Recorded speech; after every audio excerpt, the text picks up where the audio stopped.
Assalamualaikum dan salam sejahtera. Welcome back to EasyFast. Terima kasih pada telah menekan tombol subscribe dan tombol loceng. Baik, pada entry kali ini perincian sedikit tentang akaun 3 fleksibel. Dek kerana ada info yang keluar tu, ramai pertanyaan, ramai yang bertanya. Baik, aku akan jelaskan sedikit tentang akaun 3 fleksibel, perkara yang anda perlu tahu setakat hari ini. Jom kita mulakan. Yang pertama, kita buat secara ringkas, santai supaya mudah anda semua nak faham. Yang pertama, akaun 3 fleksibel ni dikabarkan pada kenyataan media yang tersebar itu akan mula dilaksanakan bermula 11 hari bulan Mei 2024. Ia hanya diumumkan nanti pada 22 April kalau ikut kenyataan media tu. Kenyataan media tu bertarikh 22 April. Bermaksud 22 bulan ianya akan dilancarkan, diumumkan.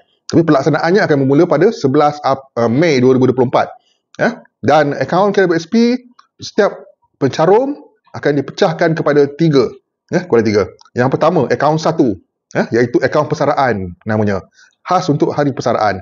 Dan diagihkan sebanyak 75% daripada caruman bulanan. Bermaksud bila anda mencarum setiap bulan, 75% akan pergi kepada akaun persaraan. 75%.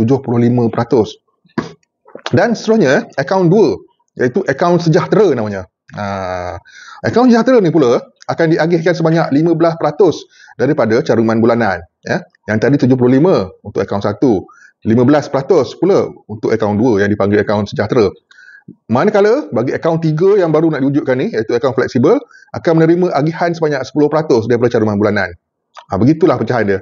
75, 15 dan 10. Okey? Jom kita pergi pada baki permulaan pula. Sekarang ini penting untuk kita maklumkan kerana bagi akaun fleksibel, ia bermula dengan baki RM0. Okey, dan daripada baki RM0 tu, okey, bagi akaun 2 yang ataupun kita panggil nama baru dia nanti akaun sejahtera yang mempunyai baki kurang daripada RM1,000, kesemua baki dalam akaun 2 itu akan dipindahkan ke dalam akaun 3 fleksibel. Alright.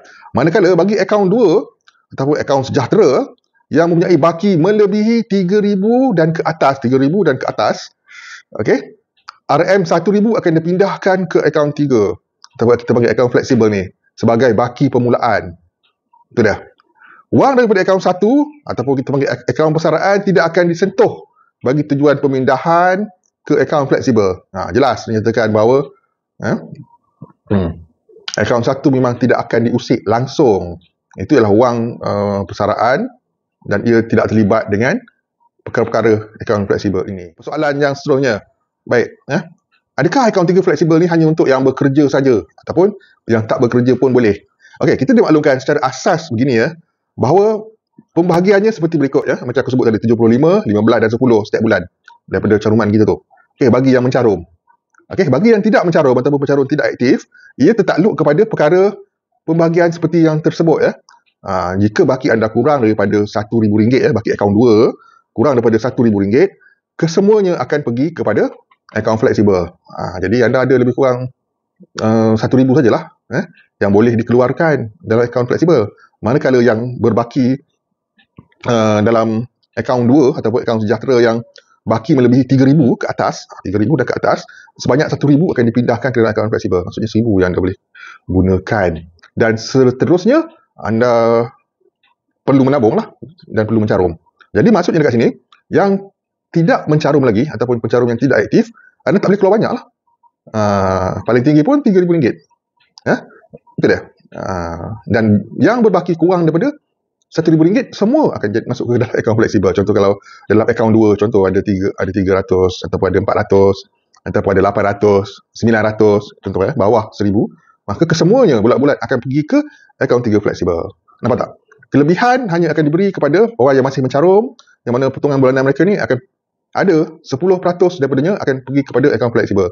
Dan lama kelamaan, banyak bolehlah anda keluarkan atas tujuan kecemasan anda. Itu dia. Jadi jelas dekat sini, yang aktif mencarum boleh membuat pengeluaran, dan yang tidak mencarum lagi pun boleh membuat pengeluaran. Sekiranya mempunyai baki dalam akaun 2 dan tertakluk kepada syarat-syarat yang aku sebut tadi tu. Bukan anda boleh keluar sesuka hati, sewenang-wenangnya dengan jumlah yang banyak mana yang anda ada. Okey, dia tertakluk juga pada perkara-perkara yang aku sebutkan tadi. Alright. Dan contoh aku, akaun 2 ada melebihi daripada RM3,000. Contoh. Maka RM1,000 akan dimasukkan ke dalam akaun fleksibel sebagai baki permulaan, dan kalau aku nak keluarkan pun nanti RM1,000 tu je lah yang aku boleh keluarkan. Selebihnya aku perlu menabung. Nampak jelas kat sini ya. Yang bukan pencarum aktif bolehlah mula mencarum dengan skim aisyaraan ataupun caruman sukarela untuk menambah caruman anda termasuk ke dalam akaun fleksibel ni sekali. Jelas ya. Ini ialah satu skim untuk membantu pencarum di masa akan datang sebenarnya. Lebih pada masa akan datang. Dan untuk jangka masa yang singkat sekiranya kita mempunyai baki yang banyak. Jelas ya. Jadi kalau kita ada baki yang banyak ketika ini dalam akaun 2, ya, maka banyak itulah yang boleh kita keluarkan. Dia bukanlah satu benda yang dari dulu yang aku dah cakap ya, dia mungkin akan jadi indah khabar dari rupa. Dan jelas, walaupun belum diumumkan secara rasmi, kenyataan media yang keluar itu jelas menunjukkan betul, ia indah khabar dari rupa. Okey, jadi sedikit aku harap penjelasan ini dapat difahami mendengarkan video yang sebelum ni. Aku tak jelaskan tentang perkara ni lebih-lebih sangat tapi memandangkan ramai yang bertanya, aku jelaskan. Okey, sekiranya ada pihak KBSP membuat apa-apa kenyataan media selepas ini, kita tunggu apakah yang akan disampaikan oleh mereka. Tapi apa yang tersebar semalam jelas satu pernyataan yang agak betul juga tu, itu bukan fake, jelas, melainkan dimaklumkan sebagai berita palsu pula, kita tak tahulah. Tapi kelihatannya benar, 9 muka surat sebenarnya, jelas perkara ni. Okey, serta banyaklah benda-benda lain yang aku rasa kita tunggu dulu. Tapi yang pentingnya itu dia yang banyak orang tanya dan aku dah jawab dalam video kali ni. Ingat, yang tak bekerja pun boleh buat pengeluaran, tapi dia takluk pada syarat tadi lah. Tengok baki akaun 2 anda tengok apa. Dan persoalan terbesarnya, adakah ia membantu pencarum yang terkesan, yang majoritinya kita dapati mempunyai baki akaun 2 memang dah baki minimum. Adakah membantu? Sekiranya sekitar 100-200 saja yang ada akaun 2, maka banyak tu lah yang dimasukkan ke dalam akaun fleksibel. Dan yang tak mencarum macam mana pula? Itu dia. Baki banyak tu, tak mencarum. Banyak mana dia boleh keluar? Nak tak nak kita perlu membuat tabungan juga akhirnya. Alright, semoga jelas. Kita jumpa pada yang akan datang dalam penjelasan atau update terkini tentang akaun 3 fleksibel ni juga. Okay, see you guys in the next video. Assalamualaikum. Bye.